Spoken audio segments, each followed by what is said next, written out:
قابل احترام بزرگ و دوستوں،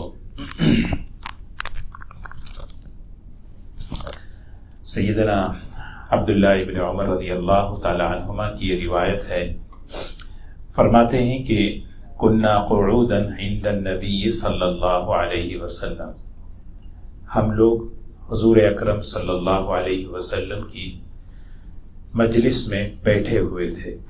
اللہ کے رسول صلی اللہ علیہ وسلم کی مجلس اور اس میں صحابہ بیٹھے ہوئے ہیں۔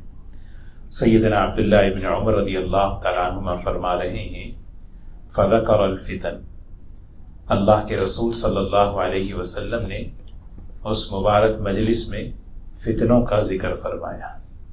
انہیں حضور صلی اللہ علیہ وسلم کی مبارک مجلس میں اس کا اہتمام ہوتا تھا کہ فتنوں کا ذکر کریں تاکہ فتنوں سے بچیں، اپنے آپ کو اور اپنے ایمان کی حفاظت کریں، اپنے نسلوں کی حفاظت کریں۔ تو الحمدللہ اسی لیے یہ سلسلہ چل رہا ہے۔ اللہ تعالیٰ اس کو قبول فرمائے اور اس کو ذریعہ بنا کر ہمارے نسلوں کے ایمان کی حفاظت فرمائے۔ سب سے بڑی اہم چیز وہی ہے کہ ایمان کی حفاظت ہو۔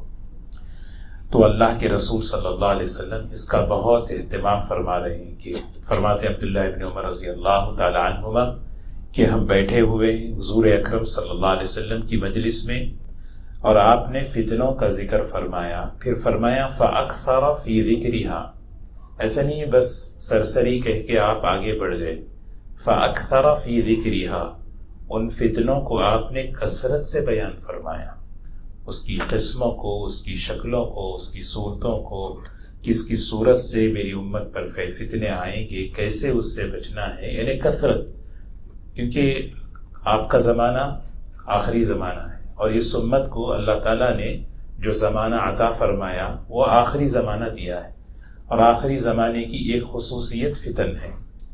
حتیٰ ذکر فتنۃ الاحلاس، فتنوں کا ذکر کرتے کرتے اللہ کے رسول صلی اللہ علیہ وسلم نے ایک فتنے کا ذکر فرمایا جس کو فتنہ احلاس کہتے ہیں۔ فتنہ احلاس کیا ہے کہ آدمی جو ہے اپنے گھر کے اندر بند ہو جائے، پڑا رہ جائے ایک لمبے عرصے تک، لمبی مدت تک، کہ باہر نکلنے کی ہمت نہ ہو۔ آپ حضرات سوچیں، ہو سکتا ہے کرونا کے زمانے میں، جب کرونا کا زمانہ آیا، لاک ڈاؤن کا زمانہ آیا، تو ہمارے کچھ علماء نے اس موقع پر اس چیز کو ذکر فرمایا۔ ویسے حضرات محدثین، ان کی بھی رائے ہے کہ حضرات محدثین فرماتے ہیں فتنہ احلاس حضرت عبداللہ ابن زبیر رضی اللہ تعالی عنہما کی شہادت کا واقعہ ہے، اور آگے کچھ بھی ہو سکتا ہے۔ فتنہ احلاس، یہ احلاس کسے کہتے ہیں؟ عربی میں حلسن کی جمع ہے۔ حلس کہتے ہیں ٹاٹ، گھر کے اندر ٹاٹ پڑی رہتی ہے، گھر کے اندر قالین کے نیچے جو کپڑا بچھایا جاتا ہے، جو چیز بچھائی جاتی ہے اس کو کہتے ہیں حلسن، اور وہ پڑی رہتی ہے مدت تک۔ گھر کے اندر جو چادریں ہیں بیڈ پر ہو، اس کو چینج کرتے رہتے ہیں، ہفتے میں، 2 ہفتے میں، ہے نا، لیکن بعض چادریں ایسی ہیں پڑی ہی رہتی ہیں۔ یہ کارپیٹ کتنے دنوں سے ہے، لیکن جو ڈور کے پاس کارپیٹ ہے وہ جو ہے چینج ہوتا رہتا ہے، وہ ہے۔ حدیث میں آیا، رسول اللہ صلی اللہ علیہ وسلم نے فرمایا کونوا مصابیح الہدی، ہدایت کے چراغ بن کر رہو۔ معاشرے میں کیسے رہنا بتا رہے ہیں۔ معاشرے میں چراغ کی خصوصیت کیا ہے؟ اس کی روشنی ہر طرف ہوتی ہے، تو اپنا خیر، اپنا نفع ہر طرف ہو۔ کونوا مصابیح الہدی واحلاس البیوت، گھروں کے ٹاٹ بن کر رہو۔ کیا مطلب ہے؟ سادی زندگی گزارو۔ یہ کارپیٹ کو اور وہاں کے کارپیٹ کو فرق ہے۔ گھر کے اندر کا جو کارپیٹ ہے، اس کارپیٹ کو اور جو دروازے کے پاس جو ڈالتے ہیں نا، اس میں فرق ہی نہیں ہے۔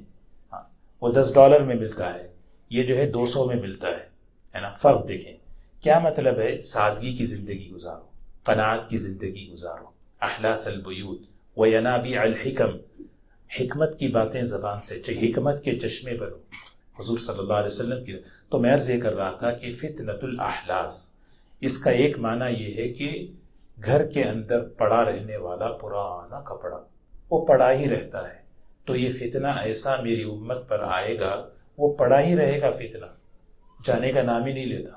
اس کی مدت کو بتا رہے، مدت اس کی لمبی ہوگی، سمجھ رہے۔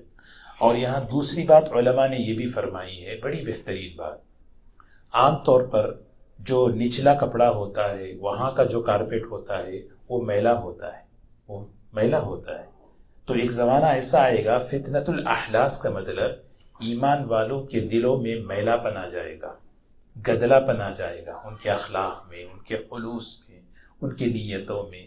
ہاں، یہ فتنۃ الاحلاس۔ پھر صحابہ رضی اللہ تعالی عنہم نے یہ جملہ سنا تو آپ نے صحابہ نے حضور صلی اللہ علیہ وسلم سے پوچھا، وما فتنۃ الاحلاس، اے اللہ کے رسول صلی اللہ علیہ وسلم، فتنۃ الاحلاس کیا چیز ہے؟ تو اللہ کے رسول صلی اللہ علیہ وسلم نے فرمایا، ہی حرب و حرب، حرب ایک بڑی ہا کے ساتھ ایک چھوٹی ہا کے ساتھ، یعنی دیکھو مخرج بدلنے سے معنی بدل جاتا ہے، اس لیے تجوید سیکھنا ضروری ہے۔ تجوید کیوں ضروری ہے؟ کیونکہ الحمدللہ رب العالمین، الحمد پڑھیں گے، ایاک نعبد نستعین، معنی مخرج بدل گیا، حرف بدل گیا، معنی بدل گیا، تو اسی لیے جو ہے نا فرمایا، دیکھیے حرب کسے کہتے ہیں؟ جنگی۔ فرمایا ففتنہ احلاس کیا چیز ہے؟ آپس کی جنگیں، آپس کے قتل و غارت گیری، ایک دوسرے کو مارنا، ایک ملک دوسرے ملک پر اٹیک کرنا، ایک خاندان دوسرے خاندان کو، ایک فرد دوسرے فرد کو، آپس میں لڑائی۔ اور پھر حرب کیا چیز ہے؟ تو یہاں پر دو باتیں علماء نے لکھی ہیں۔ فرمایا حرب کسے کہتے ہیں کہ ایک زمانہ ایسا آئے گا، لوگوں سے جو ہے نا مالی حق لیں گے، مال وصول کریں گے، لیکن ان کا حق ادا نہیں کریں گے، حق ادا کرنے سے بھاگیں گے۔ قرض لے لیے، قرض لے کے جو ہے نا بھاگ گیا۔ بھاگنے کا مطلب یہ ہے کہ قرض دینے والا پریشان ہے، لینے والا سکون سے ہے، حرب۔ اور ایک معنی یہ ہے کہ آپس کی عداوتیں، آپس کی دشمنیاں اتنی لمبی چلے گی کہ کوئی صلح کے لیے تیار نہیں ہوگا، نبھانے کے لیے تیار نہیں۔ میاں بیوی آپس میں اختلاف ہے، صلح کے لیے تیار نہیں، دو بھائی صلح کے لیے تیار نہیں، دو بہنیں صلح کے لیے تیار نہیں، ہاں آپس میں صلح کے لیے تیار نہیں ہوں گے، یہ ہے حرب۔ تو حضور اکرم صلی اللہ علیہ وسلم سے جب صحابہ نے پوچھا یہ احلاس کیا ہے، تو آپ نے دو باتیں فرمائی، ایک آپس کی جنگیں، دوسرا افراتفری، بھاگنا۔ بھاگنے کا مطلب کسی سے مال لے لیے، بھاگ گئے، دے ہی نہیں رہے۔ دشمنیاں ہیں تو لمبی مدت تک، جیسے کارپیٹ پڑا رہتا ہے اندر کا کارپیٹ، اس طرح دشمنیاں پال رہے ہیں۔ جی، معاف کرنے کے لیے مرنا ضروری ہے۔ جی، آج کے دور میں اس سے پہلے معاف نہیں کرتے، معاف کرنے کے لیے مرنا ضروری ہے۔ جب مرتے نا تو پھر معاف کرتے ہیں، میں اس کو معاف کیا۔ جب تک زندہ رہیں گے نا معاف نہیں کرتے ہم، یہ ہمارا حال ہے۔ ایک دوسرے کی خوبی بولنے کے لیے مرنا ضروری ہے۔ جب مریں گے تو بولیں گے کیا خوبیاں والے تھے، سامنے رہیں گے نا تو ساری برائیاں کہیں گے۔ حالانکہ زندگیوں میں، معاشرے کے اندر خوبیوں کا تذکرہ ہونا چاہیے، محبتیں بڑھتی ہیں۔ اللہ ہماری حفاظت کرے دوستو۔ پھر اس کے بعد فرمایا ثم فتنۃ السراء، پھر ایک اور فتنہ آئے گا، نام دیکھیے، فتنۃ الاحلاس، فتنۃ السراء، فتنۃ الدہیمہ، ایک ہی حدیث میں۔ فتنۃ السراء، فتنۃ السراء کسے کہتے ہیں؟ دو معنی ہیں، ذہن میں رکھنے کے لیے بتا رہا ہوں۔ علماء نے لکھا، پہلا معنی یہ ہے کہ کسی چیز کو چھپ کر کرنا، کسی چیز کو چھپ کر کرنا، اندر ہی اندر کرنا۔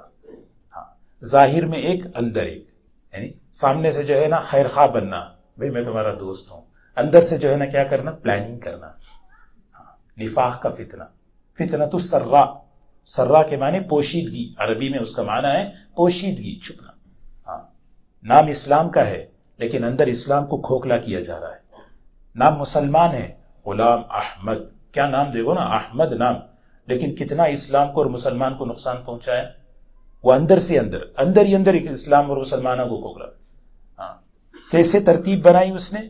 اس آدمی نے پہلے ہی اگر نبوت کا اعلان کر دیتا، لوگ اسے جوتے مارتے، لیکن اس نے نہیں کیا۔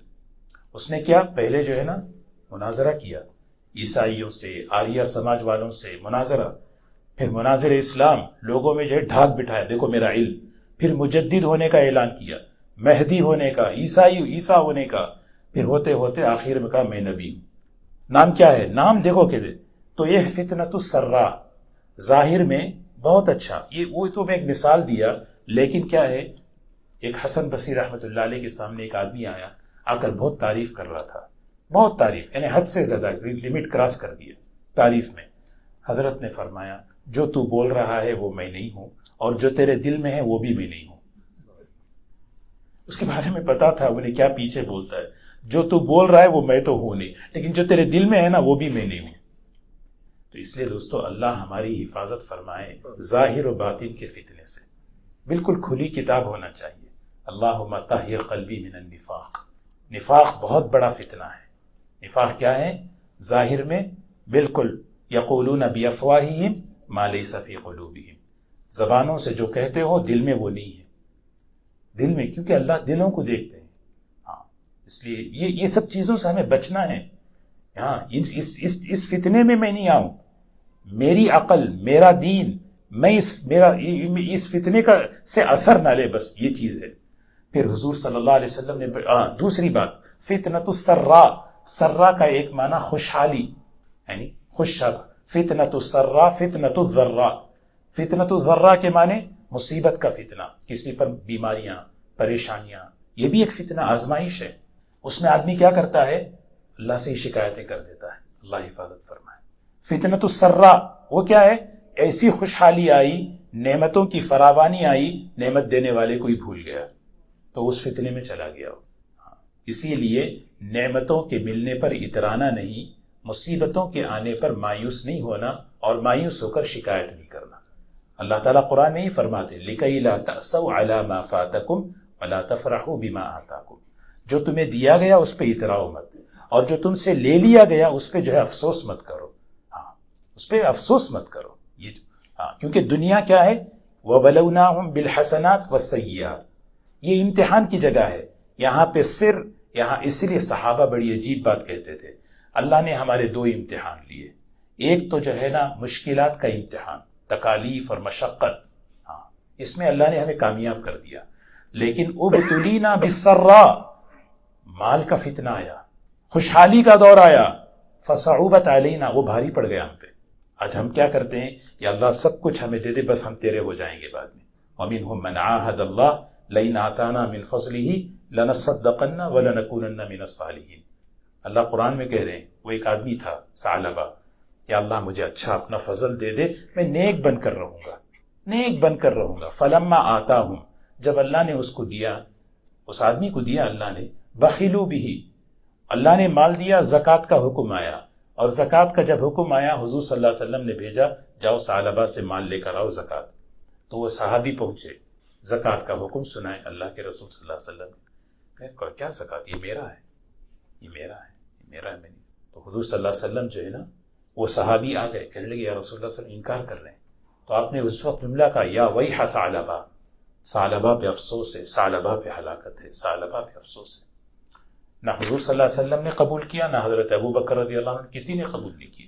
حضور صلی اللہ علیہ وسلم نے ان سے کہا ثعلبہ جو حال ہے نا وہ اچھا ہے تمہارے لیے، مسجد کے قریب رہتے تھے، نہیں مجھے دعا کرے میں اچھا بن کے رہوں گا، یا اللہ ان کے مال میں جو ہے نا اضافہ کر دے۔ اب بڑے بڑے جو ہے نا، اس زمانے کے مال کیا تھے؟ بکریاں، اونٹ، یہ سب تھے۔ تو ہوتے ہوتے پہاڑوں پہ جا کے رہنے لگے۔ اب پہاڑوں پہ رہے تو ہفتے میں ایک بار آتے تھے، پھر ہوتے ہوتے وہ بھی بند، پھر ایک وقت ایسا آیا کہ ایمان خطرے میں پڑ گیا۔ اللہ حفاظت فرمائے، نفاق کی حالت میں دنیا سے گئے، یہ حفاظت ہے۔ تو یہ جو خطرناک، اسی لیے دوستو حضرت عمر رضی اللہ تعالیٰ عنہ فرماتے ہیں نعمت کے نشے سے بچ کر رہو۔ نعمت کا نشہ چڑھتا ہے، اور نعمت کا جب نشہ چڑھتا ہے تو آدمی غرور میں آتا ہے، اور غرور میں آ کے کہتا ہے یہ میرا ہے، یہ میرا ہے، نعمت کا نشہ۔ ہاں، نعمت کا نشہ چڑھتا ہے۔ اس نشے کو اتارنے کے لیے دو کام بہت ضروری، ایک ہمیشہ شکر کرتے رہنا، یا اللہ یہ جو نعمت دی ہے تو نے دی ہے، بس تیرا فضل ہے، میرا استحقاق نہیں ہے۔ دوسرا کام یہ کرنا، زندگی کو سادگی پر قناعت پر گزارنا، یا اللہ جس حال میں تو رکھے، جس حال میں تو رکھے۔ اسی لیے قناعت کی بہت ترغیب دی۔ خوشحالی کے فتنے سے بچنے کے لیے شکر گزاری، خوشحالی کے فتنے سے بچنے کے لیے قناعت، سادگی، جتنا اللہ نے دی، کیونکہ حرص آدمی اس کے ذریعے ایمان بیچ دیتا ہے۔ اللہ حفاظت فرمائے۔ تو پھر فرمایا دیکھو یہ فتنۃ السراء، اور پھر آگے عجیب بات فرمائی حضور صلی اللہ علیہ وسلم نے، دخنها من تحت قدمی رجل من اہل بیتی، ایک ایسی تاریکی، ایک ایسی تباہی والا فتنہ وجود میں آئے گا میرے خاندان کے ایک آدمی کے قدموں کے نیچے سے، میرے خاندان کے ایک آدمی کے قدموں کے نیچے سے وہ تباہی والا فتنہ وجود میں آئے گا۔ کیا مطلب؟ ایک اصطلاح، ایک محاورہ حضور صلی اللہ علیہ وسلم کی فصاحت اور بلاغت، اس کو ہم اپنی زبان میں بولیں، اس فتنے کا وہ بانی، قائل، اس فتنے کا موجد کون؟ وہ ہے یزعم، اس کا یہ خیال ہے کہ انہ منی، وہ میرے خاندان میں سے ہے، اس کا یہ خیال، لیکن حضور صلی اللہ علیہ وسلم نے فرمایا ولیس منی، وہ مجھ میں سے نہیں ہے۔ یہ بہت بڑی ڈرنے کی بات ہے سادات کے لیے۔ اللہ نے ایک بڑی نسبت عطا فرماتے ہیں اللہ تعالیٰ کہ حضور صلی اللہ علیہ وسلم کا خاندان بہت بڑی چیز ہے، لیکن اس زوم میں آ کر کہ میں جو چاہے کروں، میں جیسے چاہے کروں، نہیں۔ ہاں، یہ بات کس کی ہے؟ میں جیسے کچھ دن پہلے عرض کیا تھا، حضور صلی اللہ علیہ وسلم نے پیشن گوئی دی تھی کہ میری قبیلہ ثقیف میں سے 2 لوگ پیدا ہوں گے، ایک کذاب، ایک ظالم۔ کذاب کون ہے؟ مختار، فتنہ مختار ثقفی، اور پھر ظالم کون ہے؟ حجاج بن یوسف۔ یہ فتنہ مختار ہے کہ وہ جو ہے دعویٰ کرتا ہے میں حضور کے خاندان کا، میں حضور میں سے ہوں، میں حضور صلی اللہ علیہ وسلم کا ہوں، لیکن اللہ کے رسول صلی اللہ علیہ وسلم نے فرمایا نہیں، وہ مجھ میں سے نہیں ہے، اگر مجھ میں سے ہوتا تو میری اتباع کرتا۔ ہاں، سلمان منا اہل البیت، سلمان اہل بیت میں سے ہے، حالانکہ آئے فارس سے۔ حضور صلی اللہ علیہ وسلم نے حضرت معاذ سے فرمایا جب وہ یمن جا رہے تھے، معاذ جہاں بھی رہو، جہاں بھی جاؤ، تقوی کے ساتھ رہو، میرے قریب رہو گے حشر کے میدان میں۔ پھر آگے دیکھو یہی جملہ فرمایا کہ انما اولیائی المتقون، تقوی والے میرے اولیاء ہیں، میرے دوست ہیں، میرے قریبی ہیں۔ ہاں، ایسا نہیں، یہ بہت ڈرنے کی بات ہے۔ ایسا نہیں کہ آدمی اس زوم میں رہے کہ میں تو سید ہوں، میں جو چاہے کر سکتا ہوں، نہیں، اللہ حفاظت۔ اللہ نے وہ نسبت عطا فرمائی، اس کا لحاظ رکھنا۔ اس کا سب سے بڑا لحاظ کیا ہے؟ میرا عمل حضور صلی اللہ علیہ وسلم کے طریقے کے مطابق ہو۔ پھر آپ نے فرمایا ثم يصطلح الناس على رجل كورق على ضلع، کیا بہترین محاورہ دیکھیں۔ ایک زمانہ ایسا آئے گا کہ لوگ ایسے آدمی کو امیر بنائیں گے، جو امیر ایسا ہوگا جیسے کولے پر پسلی، یعنی کوئی توازن ہی نہیں ہے، کوئی میچ نہیں ہے۔ انہیں امیر کے ایسے فیصلے ہوں گے جو عقل میں بھی سمجھ میں نہیں آئیں گے۔ امیر، حاکم، ذمہ دار ایسے ہوں گے، ان کو لوگ بڑا بنائیں گے، ان کے فیصلے ایسے ہوں گے کہ عقل میں بھی نہیں آئیں گے، سمجھ میں بھی نہیں آئیں گے۔ ہاں، کوئی حکمت نہیں، کوئی علم نہیں، بس جو چاہے فیصلے کرتے رہو۔ ایسا وقت آئے گا کہ لوگ ایسے آدمی کو بڑا بنا کے چلے گے۔ اس لیے جو ہے نا، جب ہم کسی کو بڑا بنائیں، دین میں بھی پہلے استخارہ کرنا چاہیے کہ بھئی کہ میں ان کو بڑا بنا رہا ہوں، بڑا بنا سکتا ہوں یا نہیں۔ ہاں، ایسا نہیں ہے کہ کوئی میچ نہیں ہے، بس جو ہے نا غیر متوازن، غیر متناسب آدمی ہے ہمارے ان کے درمیان، اور جو چاہے وہ بولتے رہے، بڑے ہیں بس جو چاہے بولتے رہے، ایسا نہیں ہے۔ ثم فتنۃ الدہیمہ، پھر تیسرا فتنہ حضور صلی اللہ علیہ وسلم نے فرمایا فتنۃ الدہیمہ آئے گا۔ دہیمہ تصغیر ہے۔ دہیمہ کسے کہتے ہیں؟ یعنی اندھیری کالی رات کی طرح فتنہ آئے گا، کالی رات کی طرح۔ لا تدعوا احدا من هذه الامہ، جیسا اب رات آئی ہے نا، یہاں بھی رات ہے، لوری مسجد کے پاس بھی رات ہے، مل پیٹرس میں بھی رات ہے، ڈاکٹر صاحب کے اوپر بھی رات ہے، مولانا کے اوپر بھی رات ہے، بوڑھے پہ بھی رات ہے، نیک پہ بھی رات ہے۔ تو حضور صلی اللہ علیہ وسلم فرما رہے ہیں ایسا فتنہ، گھیرنے والا فتنہ آئے گا، اس کی تاریکی سے کوئی نہیں بچ پائے گا۔ اللہ ہم سب کی حفاظت فرما۔ ایسا خطرناک فتنہ، نیک ہو برا ہو، نیک ہو یا برا، بڑا ہو یا چھوٹا، جوان ہو، مرد ہو عورت، کوئی بھی ہو، بچنی۔ اور فرمایا ایسا فتنہ الا لطمتہ لطمتن، وہ تھپڑ کی طرح، ایک تمانچے کی طرح پڑے گا۔ یہاں پہ اشارہ ہے فتنہ تاتار کا۔ فتنہ تاتار، جب فتنہ تاتار آیا تو پھر جو ہے نا اس کا کیا حال ہوا کہ اس گھر کے اندر اس کا اثر، لطمتہ لطمتن کے معنی تمانچے کا مطلب اس کا نقصان، اس کا اثر اس طرح پڑے گا۔ اللہ اکبر۔ فَإِذَا قِيلَ، اس وقت کہا جائے گا انقضت، ارے وہ فتنہ ہو گیا، ابھی ختم ہو گیا، ختم ہو رہا ہے، یہ فتنے ختم ہو رہے، ختم ہوتے ہوتے ہوتے نظر آتا ہے تمادت، یہاں تک کہ پھر دوبارہ شروع ہو جاتا ہے۔ آج فتنے دیکھیں، ذرا سا فتنے بند ہوتے چلے جاتے ہیں، پھر ایک نیا فتنہ آ جاتا ہے، پھر اسی سے جڑے ہوئے حصیر کی طرح، حصیر کی چٹائیاں وہ جو چٹائیوں کی جو تنکے جو ہے نا جس طرح جڑے ہوئے رہتے ہیں، ایک سے دوسرا جڑا ہوا ہے، اور وہ جو ہے نا چلتے رہے، نہیں یہ ختم ہوا، ختم اس سے بڑا آ رہا ہے، وہ ختم اس سے بڑا آ رہا ہے، یہاں تک کہ فرمایا ایک وقت ایسا آئے گا ایمان لوگوں کے دلوں سے اتنی تیزی سے نکلے گا، یصبح الرجل فیہا مؤمنا ویمسی کافرا، ایک آدمی صبح میں ایمان کی حالت میں ہوگا، شام تک وہ اپنا ایمان، شام تک اس کا ایمان چلا جائے گا۔ کیسے جائے گا؟ کوئی غلط صحبت مل گئی، کوئی غلط بات ہو گئی، کوئی کسی سے ایمان جانے کا، ایمان جانے کے لیے کیا ہے؟ کیفیت کا نام ہے، وہ ایمان جو ہے نا غلط۔ اسی لیے دوستو اللہ حفاظت فرمائے، اللہ سے ایسا ایمان مانگنا ہے جو ایمان استقامت والا۔ اللہ جب اللہم انی اسألک ایمانا لا یرتد، اللہم انی اسألک ایمانا لا یرتد، اللہم انی اسألک ایمانا یباشر قلبی، یباشر قلبی کے معنی دل کے اندر وہ ایمان اس طرح رس بس جائے کہ وہاں سے نکلنے نہیں پائے، ایسا ایمان ہونا ہے، کوئی شک، کوئی ڈاؤٹ، کوئی اعتراض میرے ایمان کو ہلا نہ پائے، ہاں ایسا ایمان۔ پھر آگے رسول اللہ صلی اللہ علیہ وسلم نے فرمایا حتی یصیر الناس الی فسطاطین، یہاں تک کہ لوگ دو طبقے میں، دو جماعتوں میں تقسیم، پورے مسلمان یہ امت دو حصوں میں تقسیم ہو جائے گی، دو حصوں میں۔ فسطاط کہتے ہیں خیمہ، ٹینٹ، پوری امت دو ٹینٹوں میں چلی جائے گی، ٹینٹ سمجھ رہے ہیں، یعنی دو طبقوں میں چلی جائے گی۔ فسطاط، ایک وہ فسطاط ایمان لا نفاق فی، ایک طبقہ وہ ہے جہاں کھرا ایمان ہے، خالص ایمان ہے، وہاں پہ نفاق نام کی کوئی چیز نہیں، اور دوسرا وہ ہے وہ فسطاط نفاق، ایک وہ خیمہ، وہ طبقہ ہے وہاں پہ نفاق ہے، ہاں وہاں پہ نفاق ہے، لا ایمان، لا جو ہے نا نفی کمال کے لیے، لا جو ہے کیا مطلب؟ ایمان ہے، شکوک ہیں، شبہات ہیں، اعتراضات ہیں، ڈاؤٹ ہے۔ اللہ ہمیں اسی لیے جو ہے نا جب ہم یہ حدیث پڑھیں فسطاط ایمان لا نفاق فی، ایک طبقہ وہ ہے جس میں ایمانی ایمان، جس میں نفاق نہیں، اللہ ہمیں اس میں شامل فرمائے، اور جو طبقہ وہ جو جس میں نفاق ہے، جس کے ایمان میں شک، اعتراض، شکوک و شبہات، اللہ ہم سب کی حفاظت فرمائے۔ یہاں پہ جو ہے نا کافروں کا ذکر نہیں ہے، یہاں کافروں کا ذکر نہیں، یہاں پہ جو ہے نا ایمان والوں کی بات ہو رہی ہے۔ لکیر کھینچ رہے ہیں، کھینچنا شروع ہو گئی، لکیر کھینچ رہی ہے، امت ملی ہوئی ہے، لکیر کھینچی جا رہی ہے، اور وہ کیا ہے؟ دو حصوں میں تقسیم ہو رہی ہے، دو حصوں میں تقسیم ہو رہی ہے۔ ایک وہ ہے جو کھرا ایمان ہے، کیا مطلب ہے؟ اس آدمی نے ایمان کو بنیاد بنا کر اپنی زندگی کو کھڑا کیا ہے، سوچتا ہے، بولتا ہے، دیکھتا ہے، مقدم ایمان ہے۔ اور ایک آدمی وہ ہے جو اپنی زندگی کی بنیاد مادیت اور میٹیریل اور دنیا پر رکھی ہے، اس کی ذہنیت اور اس کی سوچ دنیا دنیا دنیا۔